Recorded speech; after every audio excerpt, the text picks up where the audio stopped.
Greetings. This is Arvat of Speak, the Universe Listens. As a very young person, I always felt that I carried the weight of the world on my shoulders, having to make grown-up decisions in order to survive a life marked with physical, sexual, and emotional abuse. While my face was smiling on the outside, on the inside, I always secretly cried and felt miserable. However, over the years, I learned some gems that helped to turn my life around. I now get to live the life of my dreams, filled with love, travel, and wonderment. And I am absolutely passionate about sharing what I have learned with you. If you want to live your best life, tune in each week as I, along with some amazing guests, share these life-changing gems with you. Inspired to be more, do more, have more. Greetings and welcome to Speak, the Universe Listens. Today's topic is the mindset of a multi-millionaire. And today's episode is actually a very special episode because I have a special guest, we have a special topic, and we're on a special location site. And my guest today is Harry Watkins. And you've actually heard me speak about Harry Watkins numerous times if you're a listener to this podcast. Harry Watkins is actually my husband, and he happens to be a multi-millionaire. So welcome to the show, Harry. Thanks for having me. It's my pleasure. So, Harry, how did we get here? Wow. This has been really interesting. It's a really interesting ride for us, I would say. I was thinking the other day about when we lived in our house, our first house, with no hot water and no heat, and how we burned all our old clothes and riding around in the neighborhood, like looking for wood. Yeah. Because we had no idea that you could actually buy wood to be put in the fireplace. So we literally, like he said, we didn't have any heat, no hot water. And and so at first you guys would, he and my brother and myself, we all lived together. And so at first they would go around picking up twigs, like going in the woods, getting twigs to feed the fireplace. And then, I don't know, I guess they couldn't find any more twigs. And so we started breaking the furniture up and burning our clothes to put in the fireplace so that we could have heat. Yeah, That's that was so crazy. That was really crazy. Or crying, getting up in the morning crying, having to get from under the blankets and taking them freezing cold showers. Right. It was, oh my goodness. I totally forgot all about those cold showers. Because the only place that was warm was underneath that electric blanket. Yeah. I thought you were so smart to do that. I never heard of an electric blanket. Oh my goodness. See, I grew up with no heat in my home. Okay. And so that's all we ever had was electric blankets. And so in my house, there was only 2 rooms that was fairly warm because we closed off the living room door. And so we would have the oven on, and the oven would heat the kitchen and the living room. And so we always stay in there. And then if we had to go into the hall or to the bathroom or whatever, we put on our hats and gloves and our blankets and we run.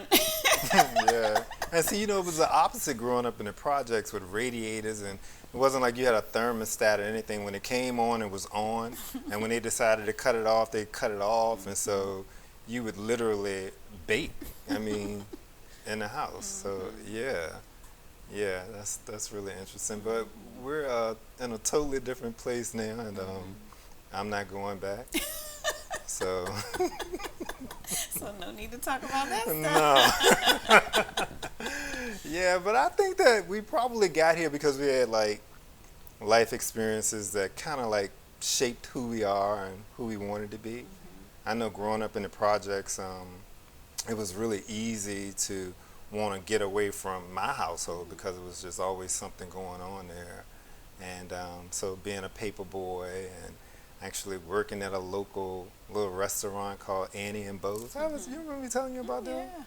Yeah, that was a really sweet couple. They kind of like changed a lot of things for me. And then I think being bused going to Southampton school changed a lot too. Going from the projects and going to a school system where the neighborhoods look a lot different from mine, and people had grass and they lived in houses, and kids actually walked to school. That was just different. So, do you see yourself like maybe you were an impressionable person? Because what you're describing to me, because so many people can tell that same story. Like, I lived in the project, or I grew up poor, and then I was bused to an environment where people had access to things, and you saw that, right? So I could say the same thing. Yeah. That did not cause me to dream that I could have it. I still saw that as other people. That's what other people have. So there was nothing in me that made me feel like I could have that. So what made you feel like you could have that? I just wanted something different so badly. And so I just really wanted to try to figure out, how do you get it? And my mom always says stuff like, anything worth having was worth working for. So I guess on some level, I just assumed that people had these things, they must have worked for it. And so at that point in my life, school, for example, was important. You know, our teachers used to drill in us that education was the way for the future, and, you know, the way for us to get out of our circumstances was to come to school and do your work and go to school and learn stuff. And so those types of impressions. And But you know, so I guess what I'm trying to say is everybody, the majority of us had that. So in hindsight, are you able to look back and see why it affected you differently? I think that I can kind of generally speak to just really having a passion for wanting stuff. Like, I just wanted stuff. And I also wanted to have experiences too. And I guess I was pretty impressionable, because I'm sitting here thinking about looking at TV, and like some of the TV shows that I looked at, like the show Dallas, and remember them talking about a passport, and them taking plane trips to different countries, but you had to have this passport, and they'd always talk about this passport, and I didn't know what it was, but I wanted one. And it was like a passport was your ticket to the world. And I didn't know how you got it. I didn't know if you could buy it. I didn't know if you had to earn it, but I knew I wanted one because I wanted to see the world. And I think for me, I think the lesson that we were taught is to never want something that someone else has. And so we could never say, I want that. Like, we could say, I want one like that. But I was always taught to be grateful for whatever you have and be satisfied with what you have. And I remember one time I was in like the 3rd or 4th grade, and it was picture day. No, it wasn't picture day. It was we were doing a performance. Our class was doing a performance, like singing in a choir or something. So we were supposed to wear a white shirt and a blue skirt. And so I actually borrowed a neighbor's stuff. So at a certain point, let's say we were supposed to be ready to go by 6 o'clock, and so maybe by 4 o'clock, my mom is like, have you pulled out what you're going to wear yet? And I was like, oh, my friend is bringing me something at 5 o'clock to wear. And my mother's like, oh, no, that's not going to happen. You better go find you something to wear. And I'm like, I don't have anything, you know. And so I had this really dingy white shirt, really old and tattered, and she made me go wash that shirt. I had a blue skirt that didn't have any hem in it, and so I got that. And then I had some shoes that, you know, they the soles weren't connected anymore to the upper, and so they had holes right there. My toes are like sticking out, and so she told me, that's what you're going to wear. And so I had to, you know, wash that stuff and try to put a hem in the skirt, and you know, there's nothing I could do about the shoes. And so I just felt so embarrassed. Like, I had to go to school like that and perform, sing in the choir. And I just knew everybody was going to, you know, laugh at me and make me feel bad. And it was like no one even noticed that I wasn't dressed like everyone else or something like that. So that kind of taught me a lesson, like, just be thankful for what you have and make the best of whatever you have. Yeah, and I guess it's something similar like that. I mean, for us, it was get your own. Um, and I mean, I know I personally always said I wanted that thing. And, not seeing it or having seen it before you saw it on TV or someone else with it, I don't recall ever thinking about it until I saw it and maybe thinking, I'd like to have that too. And my mom would be like, get your own. One thing I did want to say is a lot of times people think that um, you have to have a certain, I guess, disposition. It's kind of like what you said about when you were watching Dallas and it was like the people were aggressive or something. Mm. It's like people kind of think that in order to, I guess, succeed, you have to have a certain demeanor. Um, that's like, and people feel kind of hesitant to approach you. But you're like one of the most approachable people there is. And I remember, like, because, obviously we've been together ever since when you were 14, I was 15. And we used to just hang out a lot when we were teenagers. And where we lived, it was like coming across a bridge and then you would come past our house in order to get to a homeless shelter. So a lot of people would come down our street in order to, get to this homeless shelter. And so they would often ask us if we're sitting out on the porch, like, which way do you go to get to this homeless shelter? And so I remember this family came through, a lady and her children, and they were asking. And so we were like, well, we'll just walk you to over there. And so I was like, well, I need to go in and let my mom know that I'm leaving. And he was like, yeah, let my people know too. So I went in my house, he went in his house. And when he came back out, he's got sandwiches for the whole family. And that just really touched me. Yeah, I remember that. Yeah. I remember those family.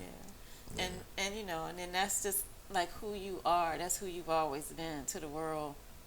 Like I remember one time you gave somebody your car, like just some stranger on the street. And I'm like, well, when are they going to bring your car back? Are you sure they're going to bring your car back? Type of thing. So, yeah. But I do think that that's a part of the millionaire mindset. I one time heard something where someone was like, if you want to make enough money to feed your family, you'll make approximately $100,000 a year. But if you want to make enough money to feed your community, you might make $1 million a year. And if you want to feed the world, then you'll make multi-millions. And I think you're a prime example of that, of wanting to feed the world. That's interesting that you say that, and you like sitting here pumping me up, but you like started programs in Tanzania and Guyana with folks that live there that's reaching who knows how many people, but I mean just folks we met on a trip. So I think that that's clearly something that we both have and obviously enjoy too. So thank you. Yeah.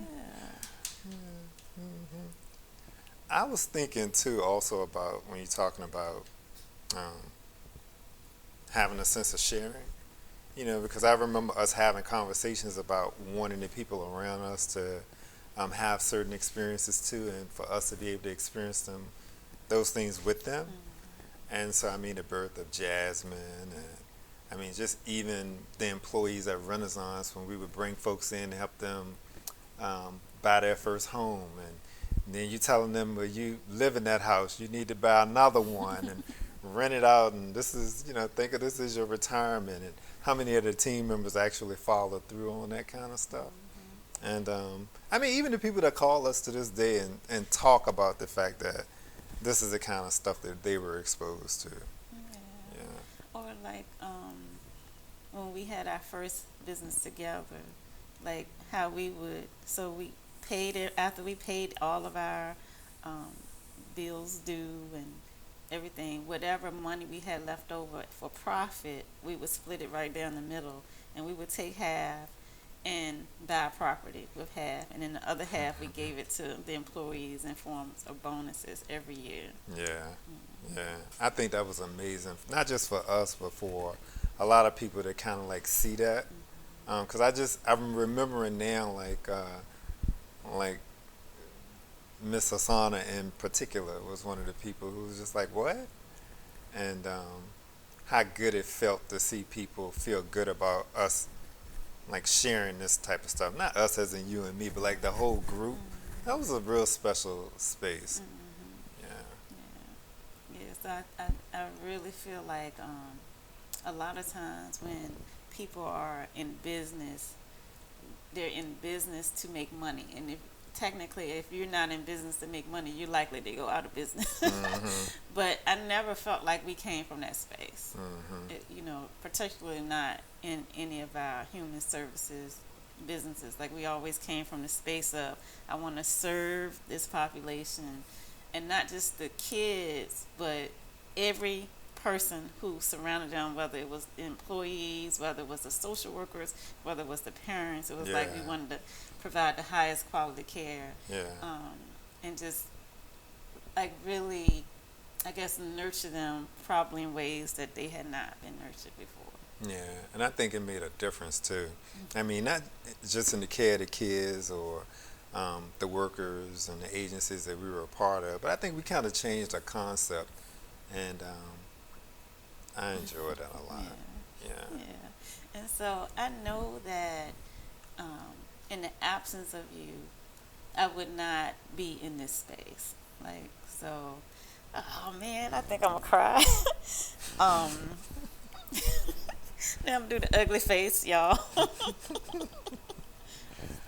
Well, I mean, I can share the same thing. I mean, clearly,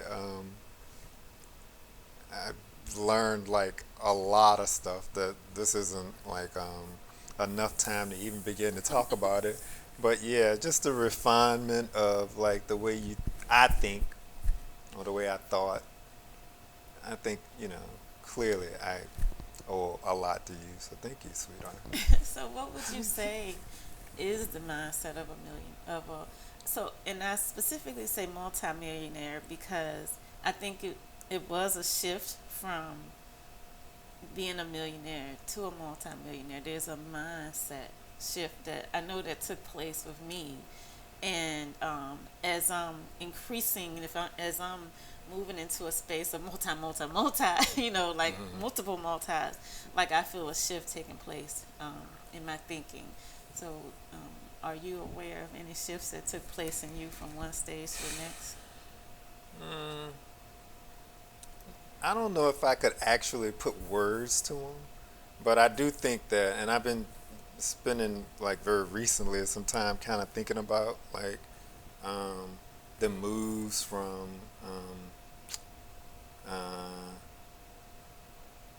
thinking a lot about stuff that probably wasn't or that was actually probably poor decision making, and then making better decisions, and also thinking about stuff from a perspective of I guess you would say like pure intention. Yeah.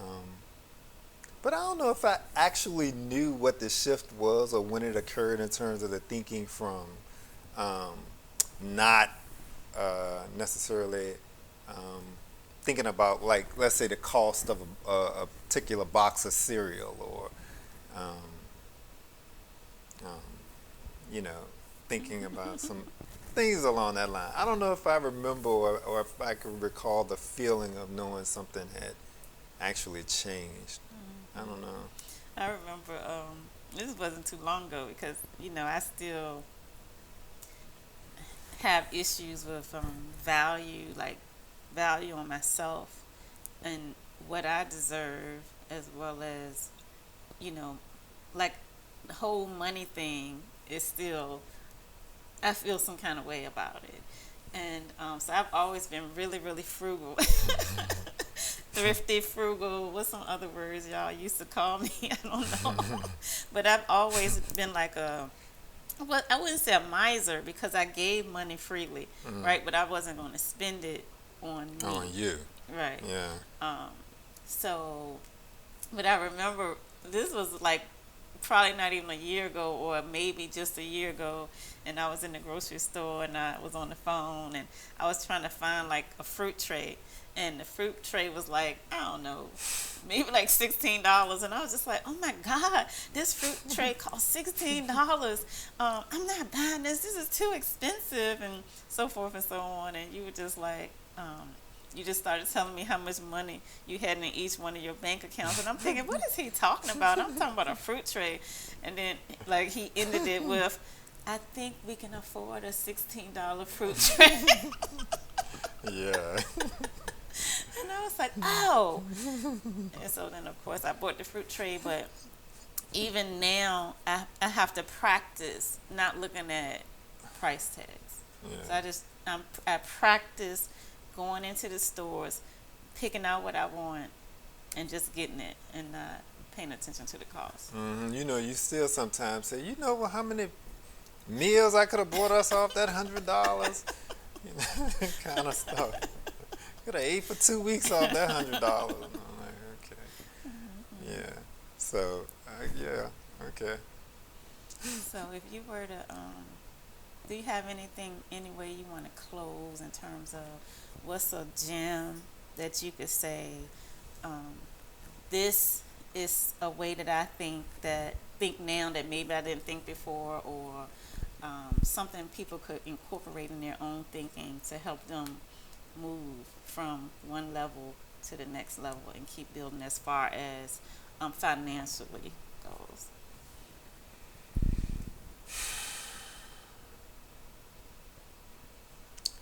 Um, I can't like think of any like thing. Um, I, no. So you don't know what separates you, or let's say what separates me from, in terms of my thinking, from either from now to in the past, or from me and maybe someone else you might know. So I remember you. It's something you said years and years ago when you were like, we. It would be great if we could teach people to believe that they could achieve. Like that changed a lot for me.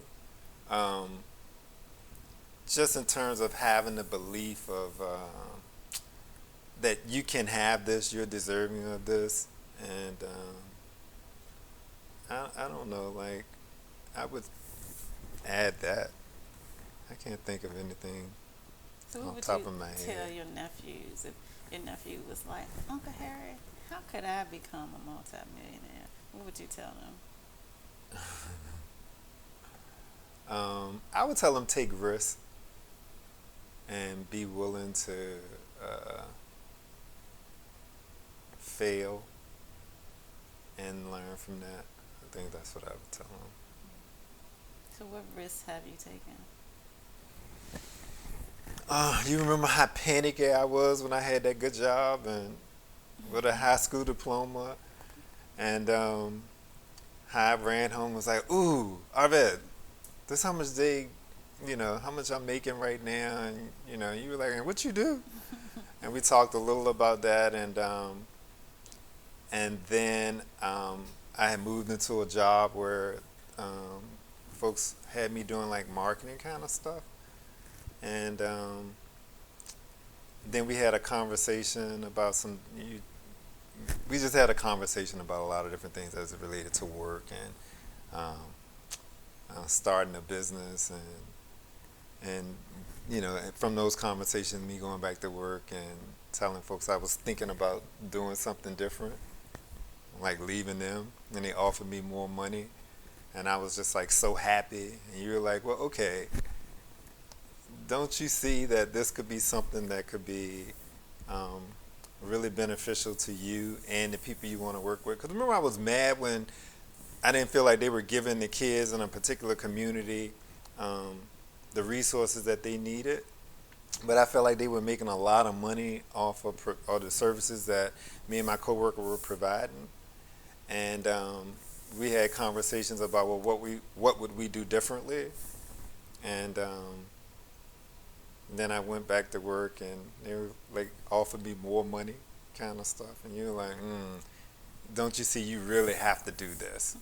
And just staying up all night and talking about what would be different and what we would want to do and what kind of company we would want to have and the people we would want to work with. And I woke up the next morning and you had written a whole company.